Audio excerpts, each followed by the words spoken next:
কোরআন শরীফের ভিতরে বলেছেন লাশ-শামসু ইয়ামবাগি লাহা আন তুদরিকাল কামারা ওয়ালাল লাইলু সাবিকুন নাহার ওয়া কুল্লুন ফি ফালাকি ইয়াসবাহুন। প্রবল জ্ঞানী হইবে যাহারা, আপন মনেতে বুঝিবে তাহারা, রাত্রি পারে না আগে যাইবার, দিনের স্থান করি অধিকার। চন্দ্র বাদে না সূর্যের গায়েতে, সূর্য পারে না চন্দ্রকে ধরিতে, যার যে স্থান বহাল রাখিয়া ভ্রমণ করিছে খোদাকে ডরিয়া। একটি নির্ধারিত সময় সীমা পর্যন্ত আপন আপন কক্ষপথে সব দৌড়াদৌড়ি করবে, কারো সাথে অ্যাক্সিডেন্ট হবে না কারো।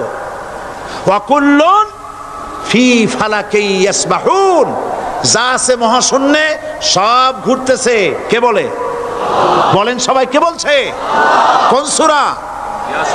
সূরা ইয়াসিন। আবার শুনুন, আল্লাহ পাক ফয়সালা দিচ্ছেন ঘোরে কেডা?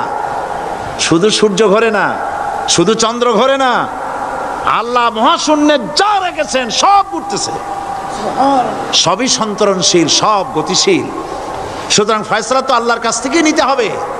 পৃথিবী সৃষ্টি করেছেন, মানব গোষ্ঠী সৃষ্টি করেছেন এবং মানুষের প্রয়োজন মিটিয়েছেন। এই মানুষগুলিকে কে সৃষ্টি করেছেন? মানুষ সৃষ্টির ব্যাপারেও দার্শনিকরা মানুষদেরকে বিভ্রান্ত করে। যা কলেজে বিশ্ববিদ্যালয়ে পড়ানো হয়, এই কোরআন শরীফ বিশ্ববিদ্যালয়ে পড়ানো হয়? হ্যাঁ হয়।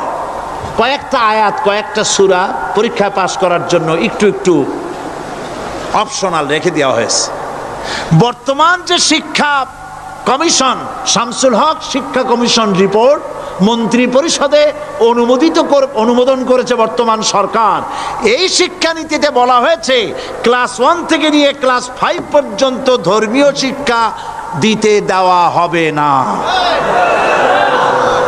তাহলে ক্লাস 5 পর্যন্ত যদি ধর্মীয় শিক্ষা না থাকে, তাহলে ক্লাস 6-7-এ ওঠার পর আলিফ জাওরা বাজাবর বা আনাকুম জানাকুম ছেলেরা পড়বে? মেয়েরা পড়বে? আসল উদ্দেশ্য হলো ইসলাম থেকে জাতিকে দূরে সরাবার জন্য ষড়যন্ত্র।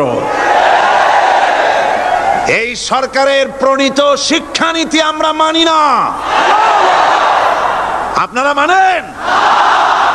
যেই মাদ্রাসা মানুষের চরিত্র সৃষ্টি করে, বর্তমান সরকার সেই মাদ্রাসাগুলি একটা একটা করে ধ্বংস করার পরিকল্পনা গ্রহণ করেছে। সুতরাং আসল শিক্ষা হলো কোরআনের কাছে। আসল শিক্ষা কোথায়?